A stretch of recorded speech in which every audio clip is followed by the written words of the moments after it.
Welcome to another episode of the CPG Guys podcast. Our co-hosts, Sri Rajagopalan and Peter V.S. Bond, explore how brands and retailers engage with consumers online, in-store, and everywhere in between. And now, here are Sri and Peter.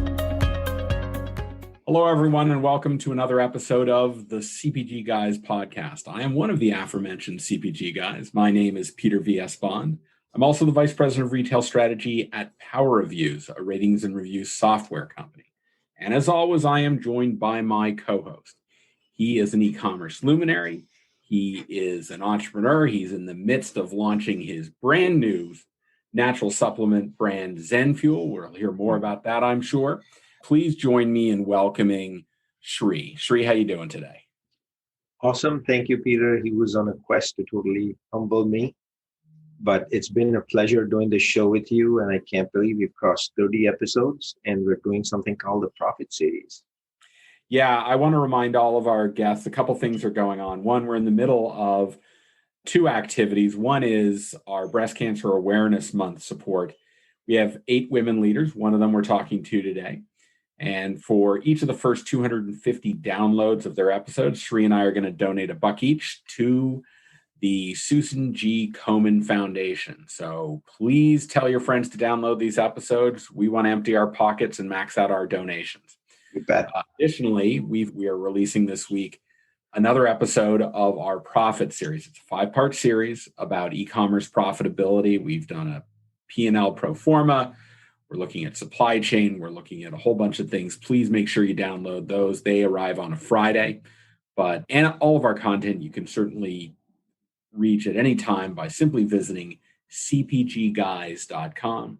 If you like what you hear, please go to Apple Podcasts and leave us a rating, write a review. We can be found at tinyurl.com/AppleCPGpodcast. So enough of our shameless promotion, Sri. Let's get to the meat of why we're here today. We have a terrific guest, someone that you and I both know very well. I met her, about 15 years ago. She was, I think, 6 years old at the time, both working at IRI on site at PepsiCo headquarters in Purchase, New York. She sat just on the other side of the partition from me, and we became good friends and have been ever since. She came to my wedding, and I went to her wedding as well. So all sorts of crossovers.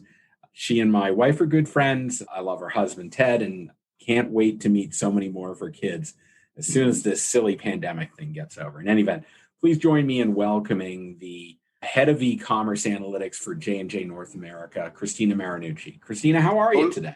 Hold on, Peter. I just realized that makes her 21, which means she can finally talk to us about her favorite wine. Yes, I'm so early in my career and young. I wish. Well, thank you. I'm so excited to be here with you both. So happy to be part of this experience, and thank you both for bringing CPG to the forefront. I'm a CPG veteran like you guys. As Peter mentioned, I've worked with both Peter and Sri. You have actually bookended my career thus far. So I started at PepsiCo at IRI with Peter, and then at J&J more recently with Sri. As Peter mentioned, I do currently lead e-commerce insights and analytics for J&J, responsible for all channels of that. So DTC, Omni, and Pure Play across all of our consumer businesses. So beauty, personal care, and DTC. That is terrific, Cristina. Thank you for that description. I know Sri and I have got a whole bunch of questions to ask you today. So I'm going to kick it off by asking the very first question, which is, as you mentioned, your career has intersected many different brands.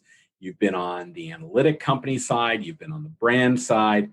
How would you say each progression in your career has really built upon your expertise? And what are kind of the learnings you get when you join a new brand and you're trying to contribute to the performance of it? So while I currently work in data analytics, I didn't really take a linear path to becoming that specialist, but more of I would say a curved generalist path that was always rooted in data and insights across multiple categories, all really within FMCG. I do believe this kind of varied experience is helpful in many ways. First, it allows you to build a strong foundation Often one path can be a building block for something else, and it will help you gain some critical experience that someday may propel you toward another career goal. So for instance, like when I worked on the supplier side early in my career with Peter at IRI, it did provide that critical foundation in the data. And that skill set has served me in every position since, honestly. Working on a regulated brand such as wine and spirits from Pernod Ricard really provided me with that understanding of a heavily regulated environment, which allowed me to eventually move more easily into the healthcare space, another regulated environment. So, also depending on the brand, it offers different exposure to various channels. So we know that while a significant portion of CPG volume moves through the more traditional channels, I was able to get a broader experience like the on-premise establishments from Pernod Ricard, bars, restaurants, events. Working at Reckitt Benckiser on their Decon brand provided me with exposure to home improvement retailers. And recently at J&J, the beauty brands there provide me experience with specialty beauty stores. I think another thing is that you'll open more doors with having that broader experience. And that's always how I looked at my career path. So the world today is definitely different than when our parents grew up, right? It's not the norm or even the expectation to stick with one career path and commit to a lifetime at that job. Especially in the economy that we currently face, like having a range of experiences and careers is seen as an advantage. It shows that you can be versatile, you can quickly learn new data sets, successfully navigate different organizational structures, and really pull from those experiences to think outside of the box and challenge the status quo. Cristina, very well said. So she went from meeting Peter 15 odd years ago, discussed a little bit, Cristina, about how you've reshaped your career multiple times, multiple functions, multiple experiences, brands. And then you met this crazy guy called Sri, who was on a quest and mission to make e-commerce like a norm at large CPG brands. And I was lucky that I ran into you in the process at Johnson & Johnson. And together we decided, hey, insights and analytics is the way. And if I think back fondly to those opportunities back in 2017, I can remember us, geeking out about wanting to go meet with the L2s of the world. And we, for the first time in the CPG industry, someone perhaps said as a partnership, let's go develop consumer personas and cohorts. And let's take a deep dive on not one brand, but on a segment level basis, acne, skincare, baby, OTC, you name it. So if I wrap all this stuff up, Cristina, your current role as e-commerce analytics captain for Johnson & Johnson Consumer in North America, what is your day-to-day job? Like, what is it that you actually do? Is it consumer cohorts? Are you working with retail? Is it Amazon? Is it D2C? Is it a bit of everything? Or are you measuring? Every day is really a different day at J&J, and especially in digital. Digital is moving so quickly. And as I mentioned, I do work across pure play DTC and Omni. So it's a broad range of different customers and also across all the categories and brands within J&J. So they all have their own unique set of needs and business objectives. But if I could summarize my role, it would really be based on maybe 4 foundational pillars. So one, you mentioned it, Shrey, it's the data and what the metrics that matter are. So what are those sources of truth that will help us measure our digital performance and our total performance across all channels? Part of that is helping the organization along that journey to make sense of all this data. Digital data is very messy. It's not very black and white. It's strongly in the gray. So helping them Something Peter and I know nothing about data. Sorry. About you lost us there. It is ugly. It's very ugly. So, trying to help them navigate through those various resources available, training them on what the right metrics are to use, how to use those metrics, including like the many caveats that exist and what those best use cases are. The second area for my role is really leveraging that data to pull out and synthesize the insights and analytics. So this is an evolving space, and we don't have all the answers, and not all the tools exist yet for digital. As such, we really focus on pioneering new scalable methodologies like in digital e-commerce, like our diagnostic tools to optimize our search investments, really leveraging new sources of data like clickstream data and Google Analytics. We also partner with suppliers on building out new connected commerce methodologies like e-category decision trees. So we have decision trees, purchase decision trees on the brick and mortar side, but how does that translate into the online world?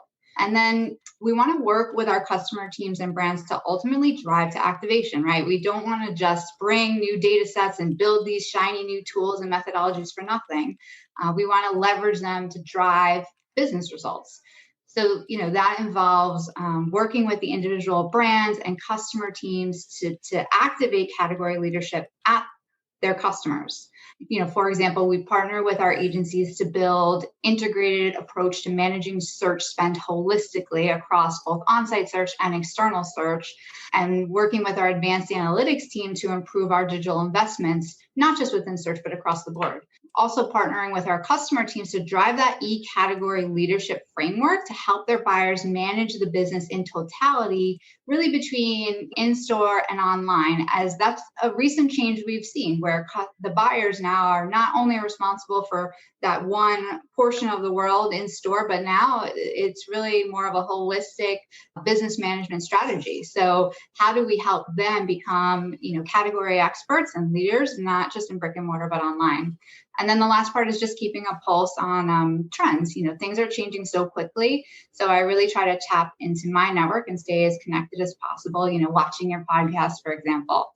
Thanks, Cristina. That's very helpful. From the standpoint of Shree's favorite topic, which is media, let's dig a little deeper because you mentioned about supporting some of the customer teams. Yeah. And retail media certainly falls into that space. We have had a conversation on this podcast with industry leaders from Instacart, from Drizzly, talking about their platforms. We've got some episodes coming up with Walmart and Sam's Club. And so this is a very interesting new space that seems to be exploding. So from that standpoint, are you working on measuring the results coming out of retail media?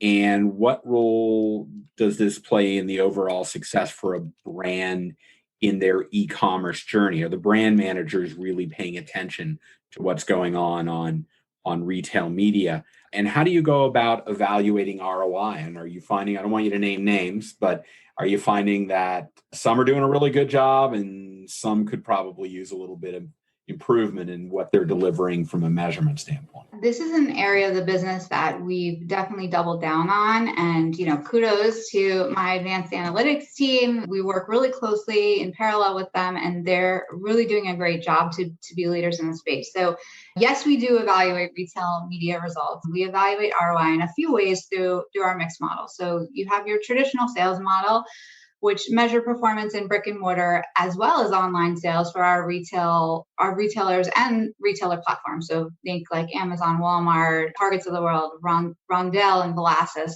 et cetera. So specifically, we're measuring that impact of shopper media and Amazon media on traditional measured channels like XAOC. And then we also have, and a more recent development is to look at Amazon sales models, to look at what drives Amazon.com sales, as well as the halo that we see onto brick and mortar sales. So really decomposing those different aspects of Amazon sales. E-retail obviously plays a huge role in our brand's e-commerce journey. So if you think about that holistic journey, it often has many touch points before an actual purchase is made. Digital shopper marketing isn't some separate thing that exists on its own. It can and it should be woven into like the total marketing plan. So therefore, we really need to understand its performance, not just on our online sales, but on our offline sales too. And some of our models like multi-touch attribution modeling looks at just that. Shopper marketing. Attribution modeling. Shree. I remember the days when Cristina and I were sitting with our friend Sharad Doshi, and we were defining how do we explain this to the company. Mm-hmm.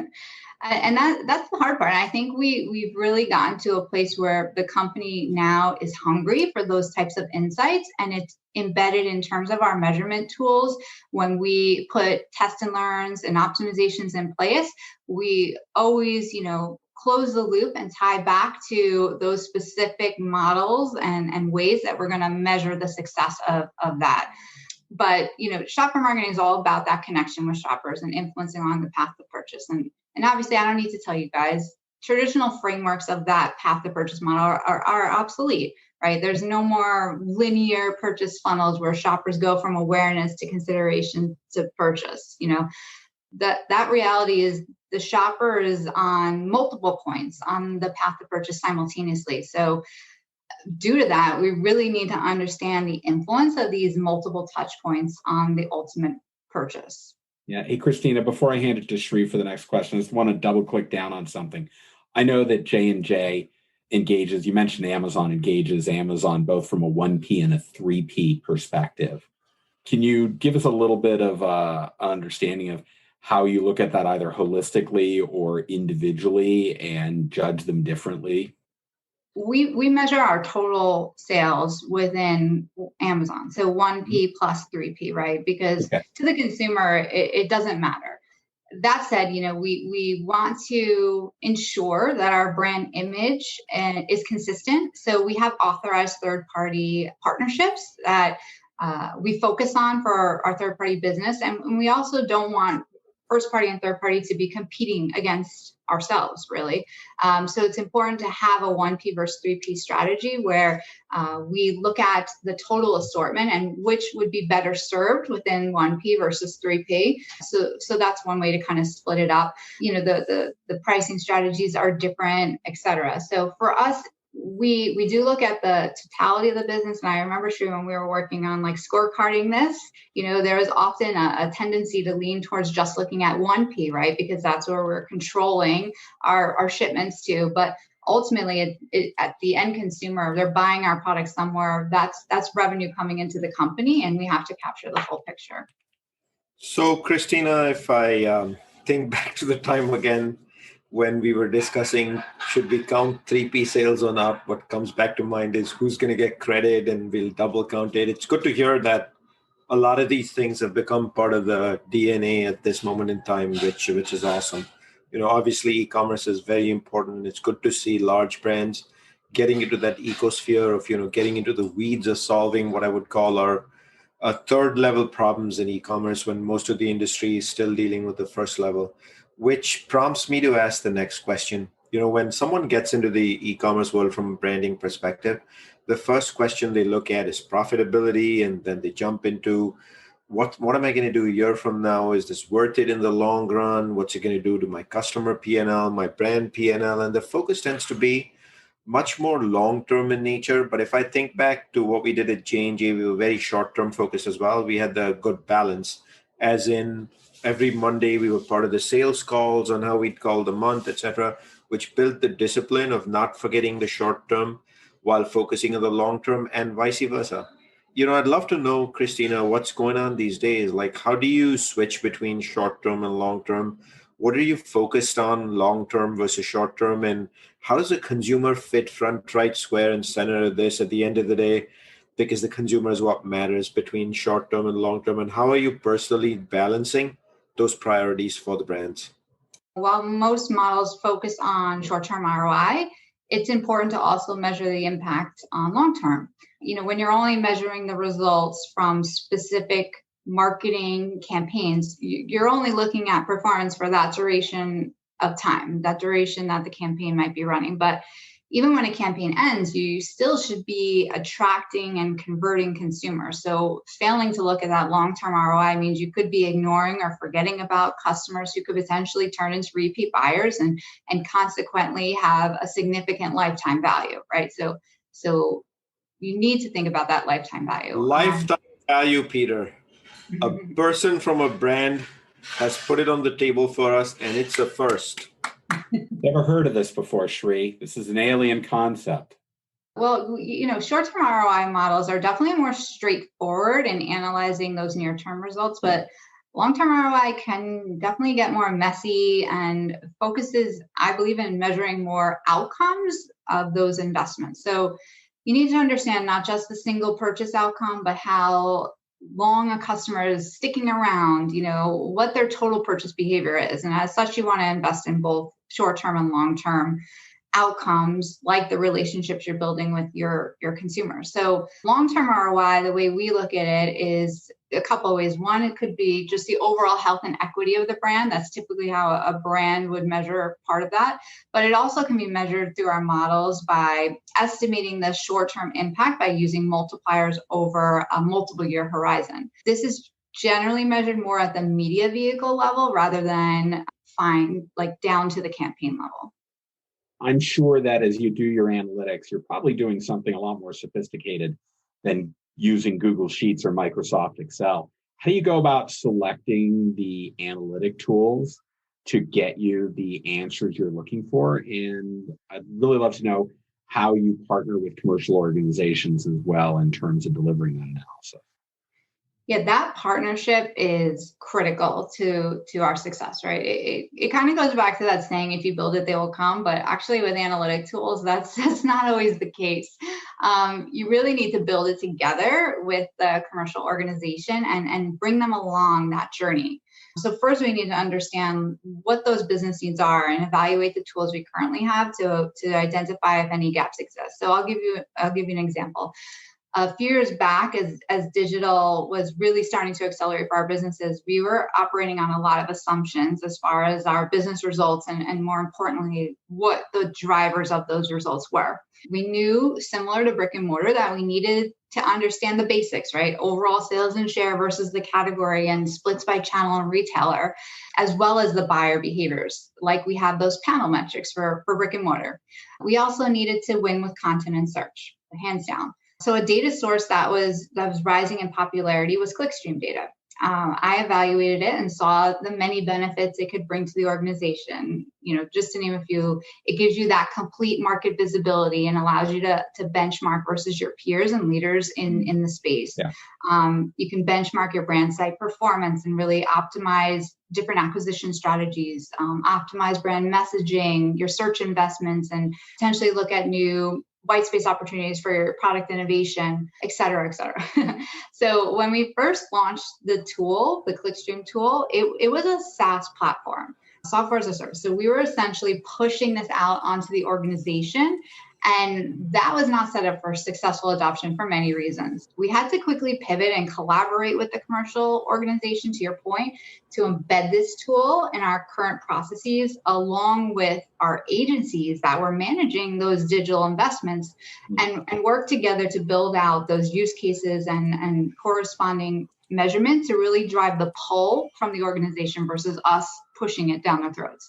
So now it's a part of our core metrics. Like it drives many of our reporting tools and analytics. So it's really important that the organization sees that value, right?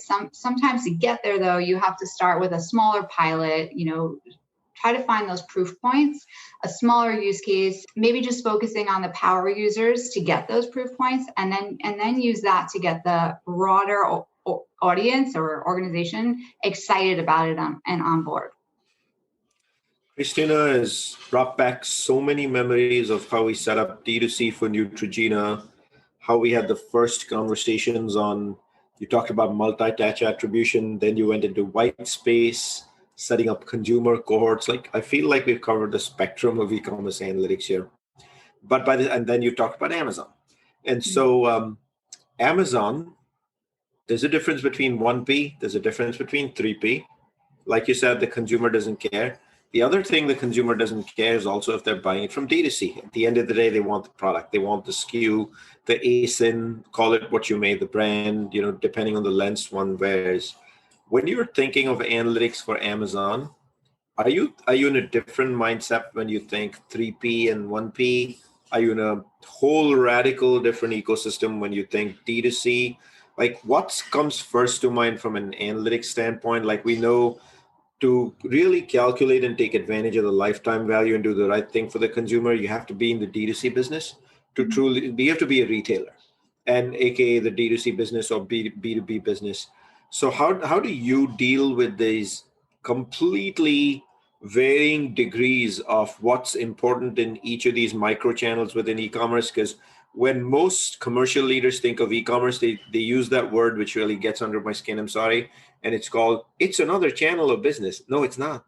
It's got like 40 vehicles how you execute, and it's primarily marketing. Like, how does all this come together, and how do you differentiate it at the micro moment? There's a lot of data out there, and I believe we can never have enough access, right? But honestly, Amazon probably has the most robust reporting, right, down to the ASIN level, and not just our brands, but competitors too. Omnichannel is really dicey, especially with the growth we've seen in the various fulfillment methods. So click and collect and curbside have accelerated, especially due to COVID, right? And many retailers see those parts of their business as in-store, not online. So they don't really have a good way to kind of break it out in their data. And that's really created a need for a different set of data for our e-retailers, as we can't always count on getting it directly from our customers. And even when we do, they typically only provide a limited view of the total picture. So that's caused us to seek out, third-party providers that do offer a solution to the access issues by way of multi-source panels, right? So they're combining like ePOS feeds, panel receipts, clickstream data in some cases to project total e-commerce sales as well as e-retailer sales by fulfillment type. So this allows us to not only understand our own performance, which is of course important, but also our competitors' performance, which is really important. And then, you mentioned DTC. Obviously, there's always this balance between driving to our own DTCs versus driving to our e-retailers. And first-party data, right, that's still a battle, right?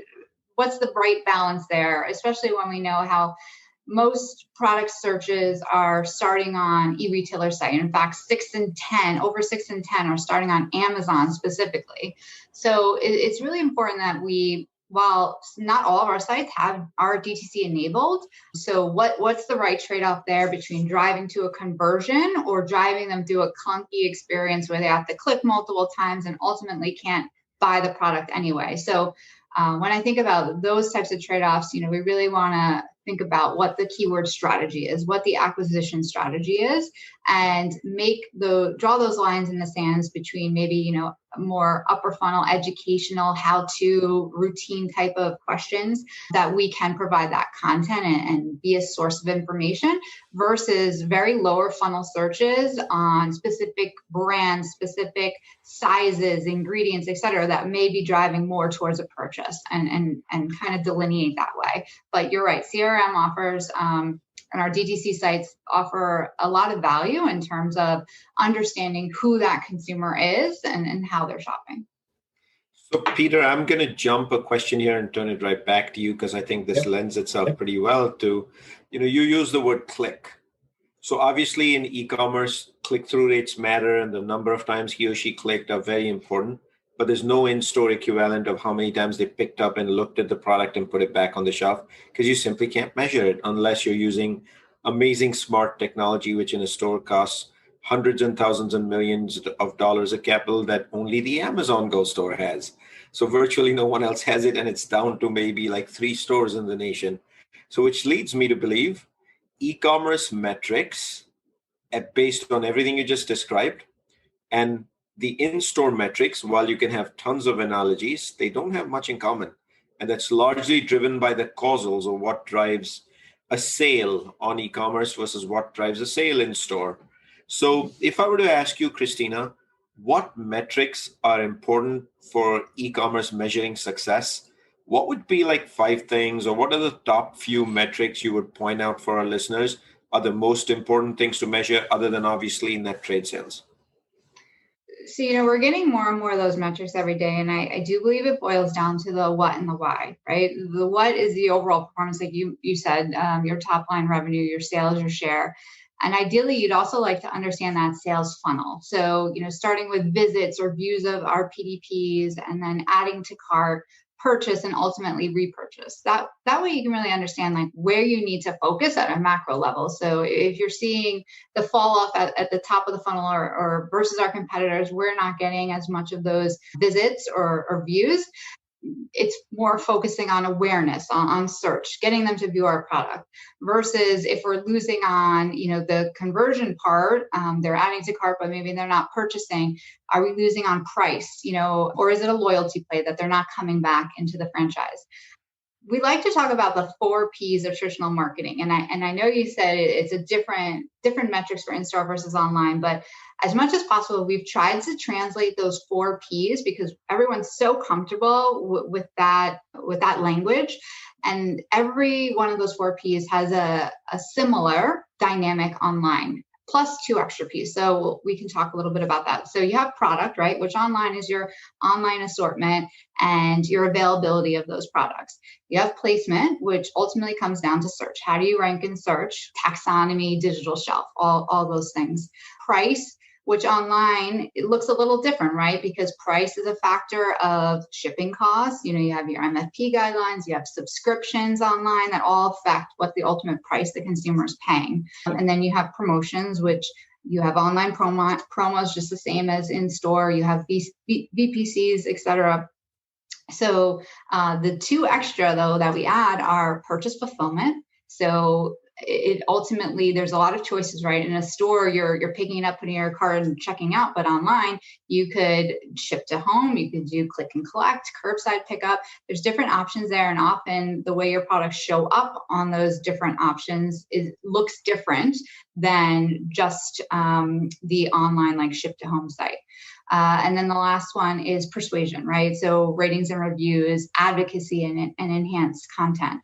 So if you think about all those and like what are the metrics that line up with those, the 4 Ps going to the 6 Ps, that's really how we like to talk to the organization about what are the right metrics that we should be leveraging.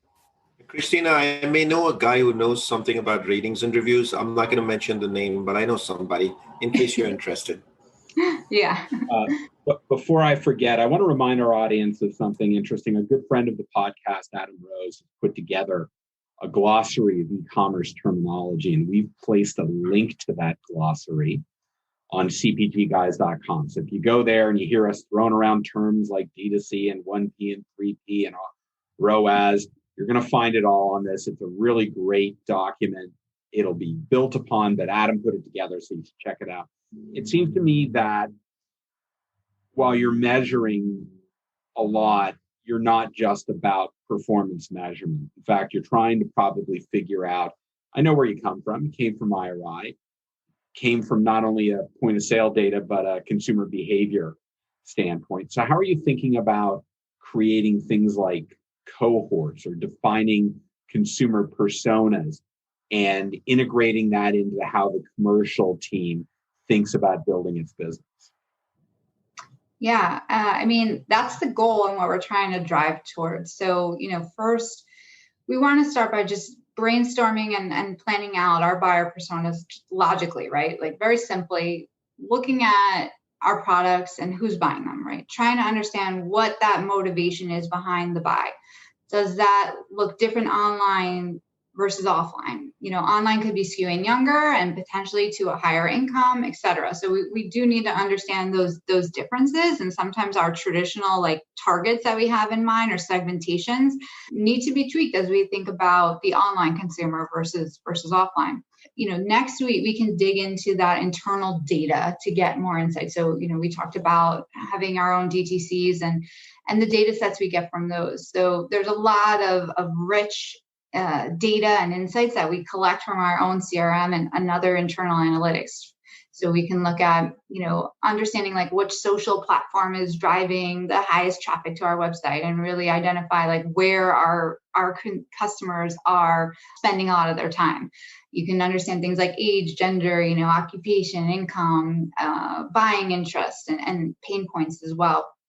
Additionally, I think we need to look at, and we do look at our competitors. So we use a digital intelligence tool like SimilarWeb to analyze the traffic on our competitors' websites. So this gives us that general idea of like what's our competition up to? Like who is the consumer they're trying to serve? What does their content look like? Are they trying to speak to consumers in a different way? So really understanding where that majority of the traffic is coming from, you can kind of piece that together and almost like reverse engineer their buyer personas based on the traffic and potentially identify some missing components of the personas that we're building for our business.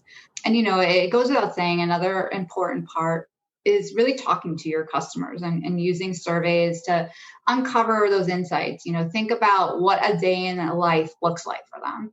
And then finally pulling all those pieces together. So really, gathering all that intel and data and boiling it down to what the actionable insights are for framing out your personas. What a great time, Peter. We're talking about personas and we're talking about how to shape the end-to-end spectrum of what she does from a shopping perspective. And these are the moments that Peter and I live for, to be able to go that neck deep. So thank you for that awesome iteration of how it's done to create a persona. Another question that comes to mind is, we started this conversation literally, the first thing you said, Cristina, when you were describing who you are, is I come from the brick and mortar world like you guys. And now you're the e-commerce analytics captain. So how did you actually transform? Like, what were those magic moments? Like, was it people? Did you get coached? Was it an opportunity? Were you just intellectually curious? Did you read a lot? Were you in a situation? Like, how did you move from the brick and mortar world into the e-commerce world? In my case, I can humbly declare I got an opportunity at Frito-Lay. One of the senior leaders, our then CEO of the company, asked me, what was your magic moment and how did your mindset actually make that transition? For me, it came down to kind of following some of those shopper trends and trying to stay ahead of them. So going where the shopper led me, like I've always been in consumer or shopper type of roles. So back at GSK, it's been probably a decade since I've been in the digital space in some capacity.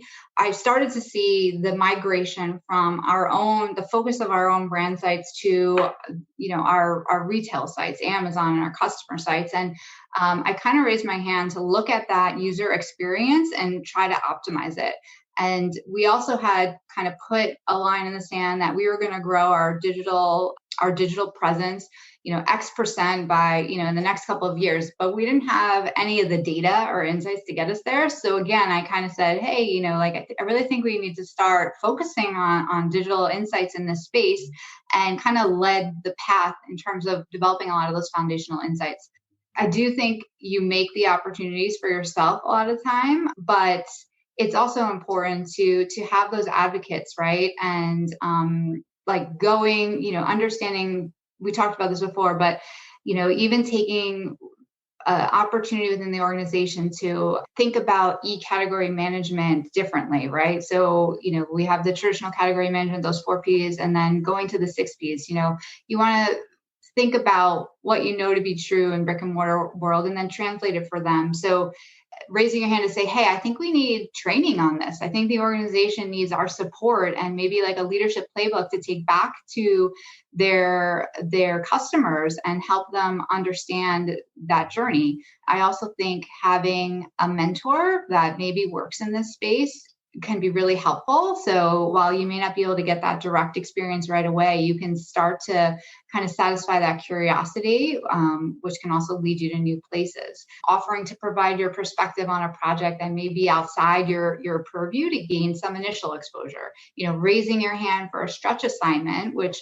I also did, can really help carve out an opportunity that maybe wasn't there previously. And it also helps you gain that experience while benefiting the organization. I always say, ambition is really nothing without opportunity, but many times, you need to create that opportunity for yourself. So being really vocal about what your passions are, what your ambitions are, and, making sure not just one person knows that, but people in different seats around the organization, even outside your organization, are aware of that, so that hopefully, they can become advocates for you and help you get there. E-commerce analytics as a dedicated discipline is still in its very nascent stage. Yeah. A lot of companies probably don't even have that. So for people that are out there that want to be able to move in that direction, you gave us a little bit of advice, but from getting the experience they need to make them credible to move into that type of a dedicated role, what advice do you have for them on cutting their teeth and getting themselves ready? My advice is to learn the data, get comfortable with the data, immerse yourself in the data. It is so messy and there's just an abundance of it. So it's really critical to be able to have that deep understanding. And I think any good career starts with the foundation of understanding the data. Similar to myself and starting my career at IRI, like that foundation really helps support you throughout your career. So it's similar here where it's a new set of data. I think you first need to learn that. But I think that's easy to say, but how do you actually learn the data, right? So, trial by fire, we kind of talked about this before, about raising your hand, seeking it out, an opportunity to start analyzing the data. There's tons of free classes out there and obviously paid ones too that can help educate you on e-commerce analytics. And plenty of schools are offering online analytics certificates now. You have LinkedIn Learning. They have a ton of content on there around analytics. Finding a mentor, we talked about that to really give you exposure to this area. And I also Cristina, thanks for pointing that out, that one of the ways to get better at this e-commerce and also building your careers to study and learn and really being intellectually curious and to study what's out there. Peter and I may happen to know of a podcast that can actually be very relevant in this space. I won't put the name out there, but just saying. CPG guys. Anyhow.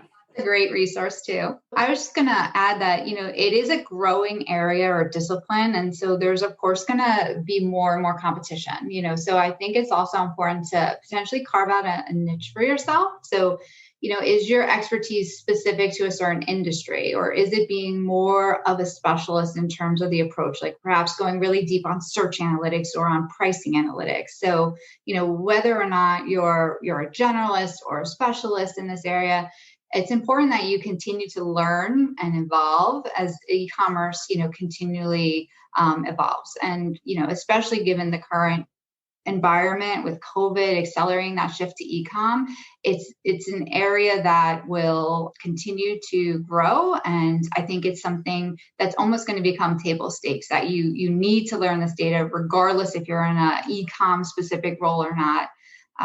So, I would definitely say, venture outside your comfort zones.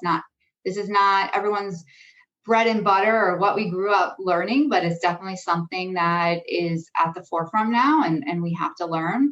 I would also say, view every person you meet as a door that may lead you to a new opportunity. Be intellectually curious, like you said, Shrey.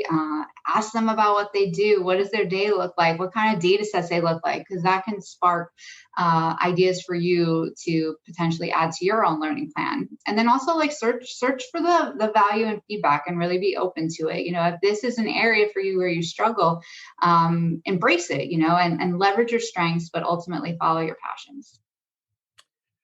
To all our listeners, if you want to subscribe to this podcast on any one of 15 plus platforms, if you want to reach our YouTube channel, if you'd like to see the companion documents for our profitability series, if you'd like to get a list of our favorite podcasts, and if you want to get Adam Rose's glossary of e-commerce terminology, it's pretty simple. Go to cpgguys.com. Also, if you're walking around the house, you want to be entertained and educated at the same time, just ask Alexa to play the CPG Guys podcast. I know I just sent off about 20 Alexas, and I apologize to our audience for that. But you'll thank me later after you listen. If you like what you're hearing as well, please go to the Apple Podcast platform and give us a rating. Just scroll down and find where the stars are. We like when you hit the one on the right, which is the 5th star. And leave a review. We really appreciate it. Cristina, so good to have you join us. This was incredibly educational, and it's such a joy to reconnect on this. Thank you so much for joining. Thank you so much for having me. I really had fun. Great. Cristina, thank you for all those bold messages. Yeah, really great bold. We got a lot of learning here. We're going to amplify that big when we release this episode. And I'll remind everybody, this is part of our Breast Cancer Awareness Month promotion. For the first 250 downloads of Cristina's episode, Shree and I will give $1 each. to the Susan G. Komen Foundation. So help us max out our $250 donation. And I want to see Peter writing that $250 check to Susan Komen. So make it happen, folks. Yep. And we have our profitability series going on right now. That released every Friday during the month of October. So with that, Shri, I'll thank you as always for joining me on this journey. It is another great episode and looking forward to the next one. Peter, as always, thank you for this partnership and adios until the next one. To our audience, thank you for joining us, and we look forward to you joining us again on the next episode of the CPG Guys podcast. Goodbye. Bye.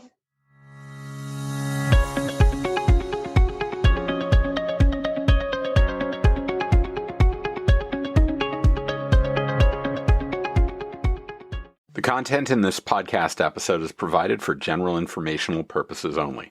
By listening to our episode, you understand that no information contained in this episode should be construed as advice from CPG Guys LLC or the individual author, hosts, or guests, nor is it intended to be a substitute for research on any subject matter. Reference to any specific product or entity does not constitute an endorsement or recommendation by CPG Guys LLC.